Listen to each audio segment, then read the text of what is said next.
sebagai tempat di mana Soekarno, Hatta, dan Ahmad Subarjo berkumpul untuk merumuskan naskah proklamasi. Di sini saya akan membahas lebih dalam tentang peristiwa-peristiwa menjelang proklamasi.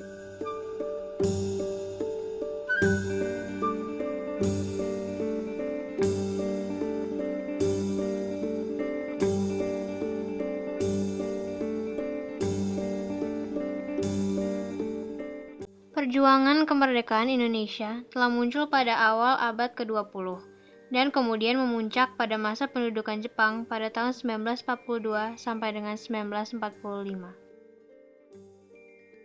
Penyerahan Hindia Belanda dilatar belakangi oleh Perang Asia Timur Raya pada tahun 1941 yang disebabkan oleh serangan militer Jepang di Pearl Harbor, Amerika Serikat.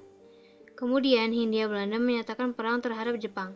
Serbuan Jepang menyebabkan Hindia Belanda menyerah tanpa syarat pada 8 Maret 1942. Putra atau Pusat Tenaga Rakyat dibentuk pada 1 Maret 1943 dan dipimpin oleh Insinyur Soekarno, Ki Hajar Dewantara, Muhammad Hatta, dan Kiai Haji Mas Mansur. Kelompok ini lebih dikenal sebagai Empat Serangkai. Organisasi ini digunakan oleh tokoh-tokoh tersebut sebagai wadah untuk meningkatkan semangat nasionalisme rakyat. Pada 29 April 1943, Jepang membentuk dua organisasi semi-militer, yaitu Seinendan atau Barisan Pemuda dan Keibodan atau Barisan Pembantu Polisi. Tujuan pembentukan organisasi tersebut adalah untuk melatih pemuda agar dapat mempertahankan tanah airnya sendiri. Terdapat organisasi lain yang dibentuk Jepang, di antaranya Suishintai atau Barisan Pelopor dan Fujinkai atau Barisan Wanita. Pada 3 Oktober 1943, militer Jepang membentuk PETA atau Pembela Tanah Air. Dalam organisasi ini, para pemuda dilatih militer untuk memenuhi kebutuhan Perang Asia Timur Raya. Tokoh-tokoh yang pernah memimpin PETA meliputi Sudirman dan Aha Nasution.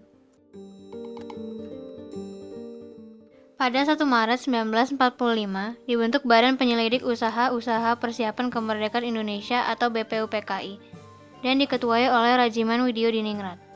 Selama berdiri, BPUPKI melakukan sidang 2 kali, membahas tentang pembentukan negara dan rancangan Undang-Undang Dasar. Pada 7 Agustus 1945, BPUPKI dibubarkan dan digantikan dengan Panitia Persiapan Kemerdekaan Indonesia atau PPKI, dengan Ketua Soekarno dan Wakil Muhammad Hatta. Badan ini bertugas mempersiapkan segala sesuatu yang menyangkut masalah ketatanegaraan. Pada 6 dan 9 Agustus 1945, Amerika Serikat menjatuhkan 2 bom atom pada kota-kota Hiroshima dan Nagasaki. Peristiwa ini menyebabkan Jepang melemah dan kemudian menyerah tanpa syarat kepada sekutu pada 14 Agustus 1945.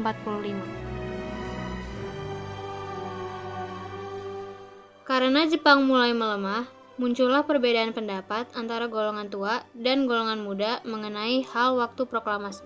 Kemudian, golongan muda terdorong untuk mengamankan Soekarno dan Hatta dari pengaruh Jepang di Rengas Dengklok pada 16 Agustus 1945. Setelah menyetujui waktu proklamasi, yakni 17 Agustus 1945, Soekarno, Hatta, dan Ahmad Subarjo pergi ke rumah Laksamana Tadashi Maeda untuk merumuskan naskah proklamasi.